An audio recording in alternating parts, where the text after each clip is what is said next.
معزز سامعین، دوستوں، بزرگوں، بھائیوں، اللہ تبارک و تعالی نے قرآن مقدس کے اندر ایمان والوں کو حیا، پاک دامنی اور عفت کا درس دیا ہے۔ شرم و حیا، عفت و پاک دامنی اپنانے کی، اختیار کرنے کی تعلیم دی ہے۔ قرآن مقدس کے اندر جگہ بجگہ یہ مضمون ایمان والوں کو مخاطب بنا رہا ہے۔ اسی طرح اللہ کے پاک پیغمبر صلی اللہ علیہ وسلم کی درجنوں احادیث طیبہ شرم و حیا، عفت و پاک دامنی کے عنوان پر امتی مسلمہ کے لیے ایک بہت بڑا سبق کی حیثیت رکھتی ہیں۔ قرآن مقدس کے اندر متعدد آیات اس مضمون پر اللہ پاک نے نازل فرمائیں، اتاریں، اور نبی پاک صلی اللہ علیہ وسلم نے متعدد موقعوں پر، مختلف موقعوں پر ایمان والوں کو اس بات کی تعلیم دی کہ شرم و حیا، عفت و پاک دامنی کو اختیار کیا جائے۔ یہ اسلام کا حسن ہے، اسلام کی بنیادی تعلیمات میں داخل ہے۔ مردوں کو بھی شرم و حیا اختیار کرنے کا حکم، خواتین کو بھی شرم و حیا اختیار کرنے کا حکم، مردوں کو بھی پاک دامن رہنے کی تعلیم، خواتین کو بھی پاک دامن رہنے کی تعلیم اللہ کا قرآن بھی دیتا ہے، نبی مکرم صلی اللہ علیہ وسلم کا فرمان بھی دیتا ہے۔ اللہ کے پاک پیغمبر صلی اللہ علیہ وسلم کی پاکیزہ حدیث ہے، آپ صلی اللہ علیہ وسلم نے ارشاد فرمایا، الایمان بضع و ستون شعبہ، ایمان کے 60 سے زیادہ درجے ہیں۔ والحیاء شعبۃ من الایمان، اور حیا یہ ایمان کا ایک شعبہ ہے۔ ایک حدیث میں آتا ہے کہ اللہ کے پاک پیغمبر صلی اللہ علیہ وسلم ایک صحابی کے پاس سے گزرے، وہ اپنے بھائی سے گفتگو کر رہے تھے، بات کر رہے تھے کہ یار تو بات بات پہ شرماتا ہے، بڑی شرم و حیا والا ہے۔ تو نبی پاک صلی اللہ علیہ وسلم نے اس انصاری صحابی کی جب یہ بات سنی تو آپ نے فرمایا کہ اس شخص کو، جس کو نصیحت کی جا رہی ہے، اس کو اپنے حال پہ چھوڑ دو، کیونکہ حیا ایمان کا تقاضا ہے۔ ایمان کا یہ تقاضا ہے کہ انسان کے اندر شرم و حیا والی صفت کامل درجے پر موجود ہو۔ اسی طرح اللہ کے پاک پیغمبر صلی اللہ علیہ وسلم کا یہ فرمان ہے، آپ علیہ السلام نے ارشاد فرمایا، ان الحیاء والایمان قرناء جمیعا اذا رفع احدهما رفع الاخر، کہ انسان میں ایمان اور حیا دونوں اکٹھے ہوا کرتے ہیں۔ جب ان میں سے ایک زائل ہو جائے، ایک اٹھ جائے، ایک چلا جائے تو دوسرا خود بخود چلا جاتا ہے۔ تو ہمارے اندر جو ایمان کی صفت ہے، ایمان کا نور ہے، اس کا بھی یہ تقاضا ہے کہ ایمان والا شخص شرم و حیا کا پیکر ہو۔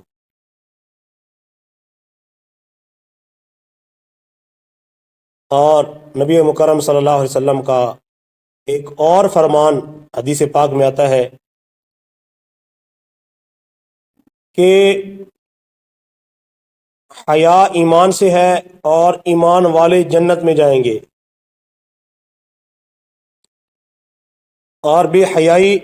برائی ہے اور برائی والے جہنم میں جائیں گے، برائی والے جہنم میں جائیں گے۔ تو اسلام میں اللہ پاک نے، نبی پاک صلی اللہ علیہ وسلم نے اس بات کی تعلیم دی ہے کہ اسلام کے نام لیوا، اسلام کو ماننے والے اہل ایمان، مومنین کی جماعت، ان کی یہ صفت ہونی چاہیے کہ ان کے اندر شرم و حیا کی صفت موجود ہے۔ قرآن پاک کے اندر ایک اور جگہ سورۃ النور کے اندر اللہ پاک ارشاد فرماتے ہیں، ان الذين يحبون ان تشيع الفاحشة في الذين آمنوا لهم عذاب أليم في الدنيا والآخرة جو یہ خواہش رکھتے ہیں، جو یہ چاہتے ہیں کہ ایمان والوں میں بے حیائی پھیل جائے، بے حیائی عام ہو جائے، تو اللہ پاک فرماتے ہیں ایسے لوگوں کے لیے اللہ کی جانب سے دنیا آخرت میں دردناک عذاب تیار کیا گیا ہے۔ تو میرے بھائیوں، آج کا دور فتنوں کا دور ہے۔ ہر طرف سے، ہر دروازے سے، ہر سوراخ سے بے حیائی، بے شرمی کے دروازے کھلے ہوئے ہیں۔ اب اس فتنوں کے دور میں، بے حیائی کے دور میں، ایمان وہ صفت ہے، ایمان وہ طاقت ہے، ایمان کا وہ نور ہے جس نور کی وجہ سے اس بے حیائی، بے شرمی کے جو بپھرتا ہوا ایک سمندر، پھیلا ہوا سمندر ہے، اس سے بچنے کا ایک ہی راستہ ہے کہ وہ ایمان کی طاقت کی بدولت انسان ایسی بے حیائی کے راستے سے اپنے آپ کو بچا سکتا ہے۔ اور حقیقت میں حیا ایسی صفت ہے جو انسان کے اندر تب پیدا ہوتی ہے جب اس کے اندر خوف خدا ہو، اللہ کا پاک کا ڈر ہو، اور شرم و حیا کی صفت اس کے اندر پیدا ہو جب کہ اس کو اس بات کا احساس ہو، استحضار ہو کہ اللہ کی ذات مجھے دیکھ رہی ہے، اللہ رب العزت ساری چیزوں سے واقف ہے، میرے کردار سے واقف، میری گفتار سے واقف، میرے معاملات سے واقف، حتیٰ کہ دل میں پیدا ہونے والا وہم، دل میں پیدا ہونے والا خیال، دل میں پیدا ہونے والا کھٹکا، اللہ تو اس سے بھی واقف ہے۔ اللہ تو وہ ذات ہے، انہ علیم بذات الصدور، دلوں میں موجود بھید، دلوں میں موجود خیالات، اس سے بھی اللہ پاک واقف ہے۔ تو جب تک اللہ کی ذات کا استحضار نہ ہو، اللہ تعالیٰ کی ذات کا خوف نہ ہو، تب تک بندہ اس بے حیائی والے گناہ سے، اس کام سے اپنے آپ کو نہیں بچا سکتا۔ اور حقیقت یہ ہے کہ سب سے زیادہ حیا کی مستحق اللہ رب العزت کی ذات ہے۔ اسی ذات نے ہم کو پیدا کیا ہے، اسی ذات نے ہمیں آنکھیں دی، سننے کے لیے کان دیے، بولنے کے لیے زبان دی، پکڑنے کے لیے ہاتھ دے دیے، چلنے کے لیے پاؤں دے دیے۔ اب اسی رب کا یہ تقاضا ہے کہ میری عطا کی ہوئی ان نعمتوں، ان جسم کے اعضاء کو تم نے کس طریقے سے استعمال کرنا ہے۔ جیسے اس رب کی رضا ہوگی، جیسے اس رب کا حکم ہوگا، ویسے ہی ہم جسم کے ان اعضاء کو استعمال کر سکتے ہیں۔ یہاں پر کوئی یہ نہیں کہہ سکتا کہ میرا جسم میری مرضی، کہ میں جیسے آنکھ سے جو دیکھنا چاہوں دیکھ سکتا ہوں، جو بولنا چاہوں زبان سے بول سکتا ہوں، جو کانوں سے سننا چاہوں سن سکتا ہوں۔ ہاں، جو ایمان سے محروم ہے اور مومنین کے صفوں میں شامل نہیں ہے، وہ تو کہہ سکتا ہے کہ میرا جسم میری مرضی، لیکن جو اسلام کا پیروکار ہے، اپنے آپ کو مومن کہتا ہے، قرآن کی تعلیمات پر ایمان رکھتا ہے، اللہ کے پاک پیغمبر صلی اللہ علیہ وسلم کی تعلیمات پر کامل طور پر ایمان رکھتا ہے، اللہ کے قرآن کو دنیا آخرت میں کامیابی کا زینہ سمجھتا ہے، اللہ کے پاک پیغمبر صلی اللہ علیہ وسلم کے طریقوں کو، اللہ کے پاک پیغمبر صلی اللہ علیہ وسلم کی تعلیمات کو دنیا آخرت میں کامیابی کا ذریعہ گردانتا ہے، وہ کبھی بھی ایسی سوچ نہیں رکھتا۔ کیونکہ آنکھ دی اللہ نے تو آنکھ کی دیکھنے کی طاقت بھی اللہ نے دی ہے، اور اللہ پاک نے یہ حکم دیا ہے کہ آنکھ سے دیکھنا جائز ہے، جو جائز ہے وہ دیکھ سکتے ہو، جو ناجائز اللہ پاک نے حرام کیا ہے اس کو آنکھ سے نہیں دے سکتے، اور زبان سے جو بولنا جائز ہے وہی بول سکتے ہو، کان سے جو سننا جائز ہے وہی سن سکتے ہو، اس کے علاوہ جسم کے ان اعضاء کا استعمال اس کی اللہ اجازت نہیں دیتے۔ حدیث پاک میں آتا ہے، اللہ کے پاک پیغمبر صلی اللہ علیہ وسلم ارشاد فرماتے ہیں، صحابہ کرام کی جماعت میں موجود، اللہ کے پاک پیغمبر صلی اللہ علیہ وسلم صحابہ کرام کی جماعت میں موجود تھے، نبی مکرم صلی اللہ علیہ وسلم نے صحابہ سے فرمایا، استحیوا من اللہ حق الحیاء، استحیوا من اللہ حق الحیاء، اللہ تعالیٰ سے ایسے حیا کرو جیسے حیا کرنے کا حق ہے۔ صحابہ عرض کرنے لگے، یا رسول اللہ، ہم تو اللہ تعالیٰ سے حیا کرتے ہیں، اللہ تعالیٰ کی عظمت، جلالت، اللہ تعالیٰ کے ذوالجلال والاکرام ہونے کا ہم احترام کرتے ہیں، اس کا خیال کرتے ہیں، حیا کرنے کی کوشش کرتے ہیں۔ تو نبی پاک صلی اللہ علیہ وسلم نے 3 کام بتائے، نبی پاک صلی اللہ علیہ وسلم نے 3 کام بتائے اور فرمایا جو یہ 3 کام کر لے گا وہ اللہ تعالیٰ سے شرم و حیا کرنے کا حق ادا کرے گا، کیونکہ سب سے زیادہ مستحق ذات شرم و حیا کی جو لائق ہے وہ اللہ کی ذات ہے کہ خالق مالک وہی ہے، ہمیں دیکھ رہا ہے، ہمارے سارے معمولات سے وہ واقف ہے، وہ زیادہ مستحق ہے اس بات کا کہ اس کا شرم و حیا رکھا جائے۔ تو اللہ کے پاک پیغمبر صلی اللہ علیہ وسلم ارشاد فرماتے ہیں کہ اللہ سے حیا کرنے کا حق ادا کرو، ایسے حیا کرو جیسے اللہ پاک کا حیا کرنے کا حق ہے۔ تو صحابہ عرض کرنے لگے یا رسول اللہ ہم کیسے اللہ تعالیٰ سے حیا کریں، ہم تو کوشش کرتے ہیں۔ اللہ کے پاک پیغمبر صلی اللہ علیہ وسلم نے 3 باتیں بتائیں کہ جو یہ 3 کام کر لے گا وہ اللہ تعالیٰ سے شرم و حیا کا حق ادا کرے گا۔ پہلے نمبر پہ فرمایا کہ سر اور سر کے متعلق کتنے اعضاء ہیں ان کی حفاظت، سر اور سر کے متعلق جتنے اعضاء ہیں، سر کے متعلق سر کے اعضاء میں کان بھی اس میں شامل ہے، آنکھ بھی اس میں شامل ہے، دماغ میں اس میں شامل ہے، زبان بھی اس میں شامل ہے۔ تو یہ سر کے متعلق جتنے اعضاء ہیں ان سب کی حفاظت کرنا کہ جسم کے یہ اعضاء، سر میں موجود یہ اعضاء کبھی بھی اللہ کی نافرمانی میں استعمال نہ ہو، اللہ کی خوشنودی اور اللہ کی مرضی کے خلاف کبھی بھی استعمال نہ ہو۔ تو یہ مطلب ہے اللہ کے پاک پیغمبر صلی اللہ علیہ وسلم کا کہ سر اور سر کے متعلق جتنے اعضاء ہیں ان کی حفاظت کرنا۔ کیا معنی؟ ان کا درست استعمال، آنکھ دی اللہ نے تو اس کا درست استعمال، کان دی اللہ نے تو اس کا درست استعمال، زبان دی اللہ نے تو اس کا درست استعمال۔ دوسرے نمبر پہ اللہ کے پاک پیغمبر صلی اللہ علیہ وسلم نے ارشاد فرمایا کہ پیٹ اور پیٹ کے متعلق جتنے اعضاء ہیں ان کی حفاظت، پیٹ میں موجود دل اور دل میں جو شرم و حیا کے مطابق چیزیں ہیں ان کا خیال کیا جائے، پیٹ کے قریب موجود شرمگاہ اس کا درست استعمال کیا جائے۔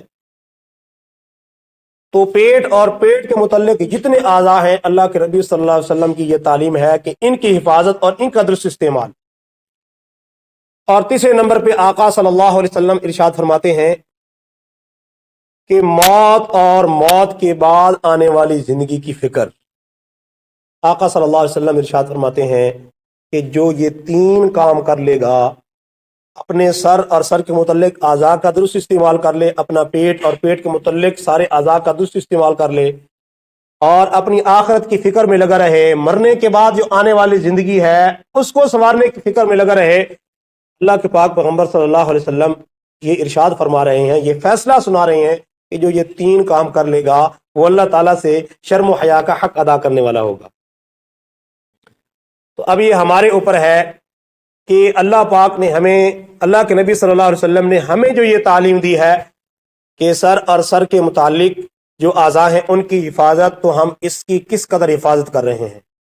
آنکھ اللہ نے دی ہے تو کیا ہم اس سے جائز دیکھتے ہیں یا ناجائز دیکھتے ہیں؟ کان اللہ نے دیے تو کان سے جائز سنتے ہیں یا ناجائز سنتے ہیں؟ زبان اللہ نے دی ہے، زبان سے جائز بولتے ہیں یا ناجائز بولتے ہیں؟ آنکھ اللہ نے دی، یہ سر کے متعلق عضو ہے، اب آنکھ کے لیے یہ حکم ہے کہ آنکھ سے جو ہے درست دیکھا جائے، حرام چیز آنکھ سے نہ دیکھی جائے، ناجائز چیز آنکھ سے نہ دیکھی جائے، بے حیائی کے مناظر آنکھوں سے نہ دیکھے جائیں۔ اور قرآن میں اللہ تعالیٰ کی کیا تعلیم ہے؟ قل للمؤمنین یغضوا من ابصارہم ویحفظوا فروجہم، کہ اے نبی صلی اللہ علیہ وسلم ایمان والوں کو کہہ دیجئے کہ اپنی نظروں کو جھکا کے رکھیں۔ اس طرح مومن عورتوں کو بھی حکم وقل للمؤمنات یغضضن من ابصارہن ویحفظن فروجہن،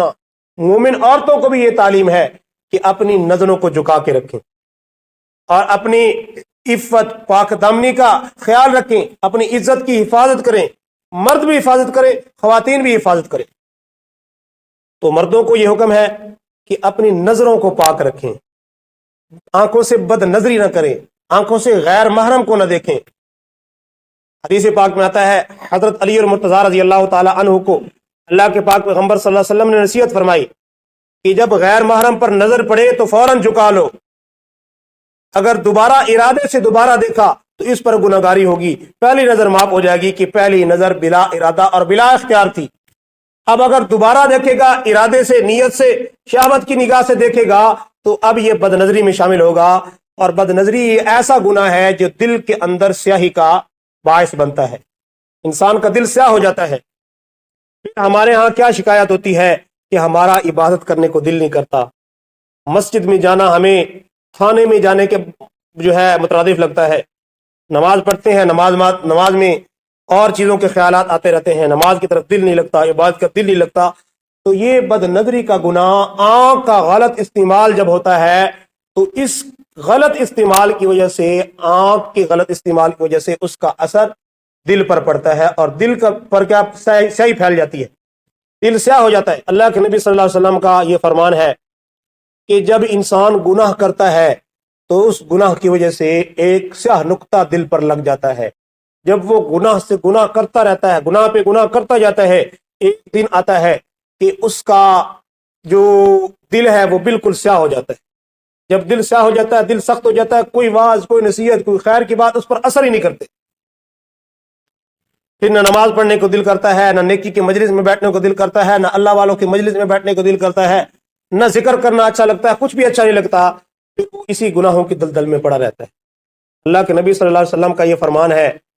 کہ جس نے اللہ کے خوف کی وجہ سے شرم و حیا کا تقاضا پورا کرتے ہوئے اللہ کے خوف کی وجہ سے غیر محرم سے نظر نیچی جھکا لی، صرف اللہ کے ڈر کی وجہ سے کہ اللہ پاک نے یہ مجھے منع کیا ہے، پاک دامنی شرم و حیا اپنانے کا اللہ نے حکم دیا ہے، جب کوئی مومن اس چیز کا خیال کرتے ہیں، اپنی نظروں کو شرم و حیا کی وجہ سے جھکا لیتا ہے، اللہ کے پاک پیغمبر صلی اللہ علیہ وسلم ارشاد فرماتے ہیں اللہ پاک اسے ایمان کی ایسی حلاوت، ایمان کی ایسی لذت اس عمل کی وجہ سے عطا کرتے ہیں جس کو اپنے دل میں محسوس کرتا ہے۔ تو اس کے برعکس اگر انسان غیر محارم کی مجلس محفلوں میں جائے اور بد نظری کرے، اور بازاروں میں اور ایسی مجالس میں جائے اور جان بوجھ کے اپنے آپ کو اس گندگی کے اندر ڈالے، تو کیا خیال ہے اس کے ایمان کا نور باقی رہے گا؟ کہ جب اس برے عمل سے بچنے کی وجہ سے اللہ کے نبی صلی اللہ علیہ وسلم ارشاد فرما رہے ہیں کہ ایمان کی حلاوت اس کو نصیب ہوتی ہے، جب بچنے کی وجہ سے حلاوت ملتی ہے تو جو کرنے والا ہے اس کی ایمان کی لذت تو اور ختم ہوگی، ایمان کا نور اس کا زائل ہو جائے گا۔ تو اس لیے اپنی نظروں کو پاک رکھنے کا حکم ہے۔ حدیث میں آتا ہے النظر سہم من سہام ابلیس، کہ نظر شیطان کے تیروں میں سے ایک تیر ہے، جس چیز پر نظر پڑتی ہے اس کا عکس، اس کا اثر دل پر پڑتا ہے، اور اس کا خیال پھر بار بار وہی چیز انسان کے دل میں، اور پھر انسان پھر گناہوں کے راستے میں، اور آگے جتنی خرافات ہیں، برائی اور شیطان کے راستے ہیں، اس کی طرف بڑھ جاتا ہے، صرف اس وجہ سے کہ انسان نے اپنی آنکھ کا درست استعمال نہیں کیا۔ تو اللہ پاک نے جو یہ اعضاء دیے ہیں، سر اور سر کے متعلق اعضاء کی حفاظت، تو اس میں آنکھ سب سے بنیادی حیثیت رکھتی ہے۔ آنکھ سے جو دیکھیں گے اسی کا اثر دل پہ ہوگا، اچھا دیکھا تو اچھا اثر، برا دیکھا تو برا اثر۔ اگر اچھا دیکھیں گے، جائز دیکھیں گے تو ایمان کی حلاوت، ایمان کی چاشنی میں اضافہ ہوگا، اور اگر ناجائز اور حرام چیزیں دیکھیں گے تو اس سے ایمان کا نور ختم ہوگا۔ آج کل اس بات کی بہت زیادہ ضرورت ہے کہ آج کل جیسے میں نے عرض کیا، بے حیائی، فتنے، بے شرمی کا بازار گرم ہے۔ انٹرنیٹ، سوشل میڈیا اور یہ چیزیں انسان کے ایمان کے نور کو زائل کرنے کے لیے یہ چیزیں موجود ہیں،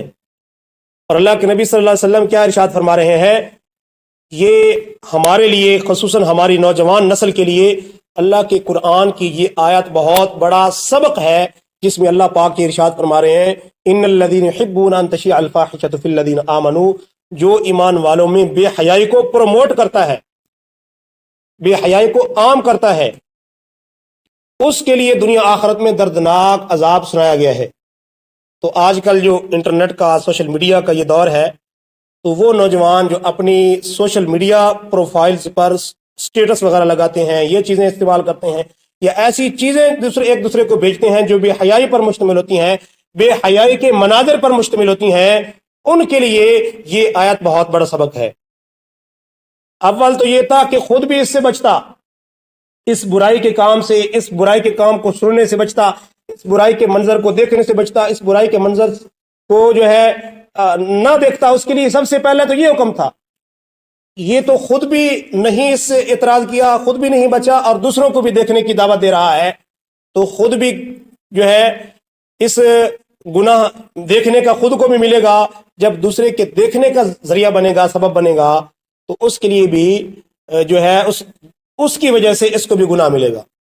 اب اس نے کسی کو جو چیز بھیجی ہے، ناجائز چیز، حرام چیز، غلط چیز اگر کسی کو فارورڈ کی ہے، اگر اس نے دیکھا ہے تو اس دیکھنے کی وجہ سے اگر وہ کسی اور کو آگے بھیجے گا، وہ کسی اور کو آگے بھیجے گا، اس طرح اگر سلسلہ چلتا رہا تو یہ خواہ مخواہ کا گناہ اس بھیجنے والے کے کھاتے میں پڑتا رہے گا۔ اس لیے حدیث پاک میں ہے الدال علی الخیر کفاعلہ، کہ نیکی کے کام پر رہنمائی کرنے والا، نیکی کے کام کی راہ دکھانے والا، راستہ دکھانے والا، اس کو ایسے ہی اجر ملتا ہے جیسے نیکی کرنے والے کو ملتا ہے۔ اسی طرح جو کسی کے لیے برائی کا دروازہ کھولتا ہے، جو کسی کو برائی کا راستہ دکھاتا ہے، برائی کی طرف اس کی رہنمائی کرتا ہے، تو جس طرح برائی کرنے والے کو گناہ ملتا ہے، اس طرح اس برائی کی طرف لے کر جانے والے کو بھی گناہ ملتا ہے۔ تو میرے بھائیو، یہ معاملہ اتنا ہلکا نہیں ہے، اتنا آسان نہیں ہے کہ ایک دو صرف آپ نے بٹن دبائے اور آگے بھیج دیے۔ یہ معاملہ اللہ کے دربار میں جواب دہی کا ہے۔ اول تو یہ تھا کہ خود بھی اس سے بچتا، اگر خدا نخواستہ خود نہیں بچ رہا تو کم از کم درجہ یہ ہے کہ کسی اور کو اس برائی میں مبتلا کرنے کا ذریعہ اور سبب نہ بنے۔ تو یہ تو واضح طور پہ اللہ کے نبی صلی اللہ علیہ وسلم کی یہ اس طرح کی تعلیم ہے کہ اس طرح جو کسی کو برائی میں، گناہ میں ملوث کرنے کا سبب بنے گا تو اس کے لیے تو یہ واضح طور پہ اسلام کی تعلیمات ہیں۔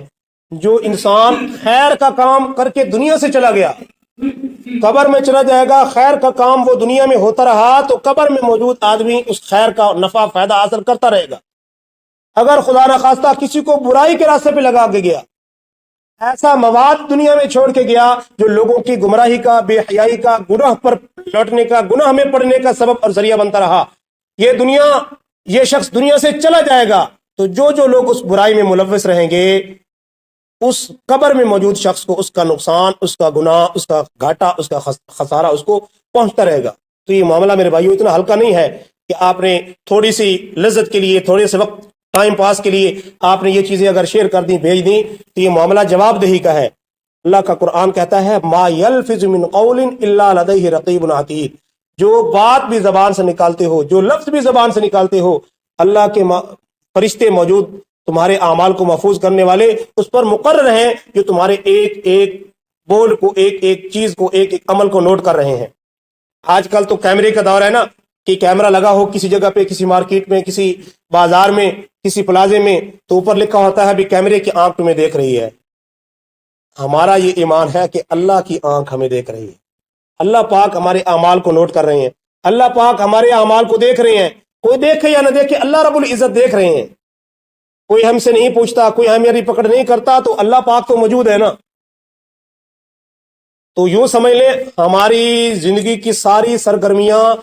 کیمرے میں محفوظ ہو رہی ہیں۔ کل قیامت کے دن جب اللہ کے دربار میں پہنچیں گے تو وہ ساری سیڑھی آنکھوں کے سامنے اعمال نامے کی صورت میں لا کر پیش کر دی جائے گی، جس کو انسان دیکھے گا تو پتہ چل جائے گا کہ میں کیا کیا کام کرتا رہا ہوں۔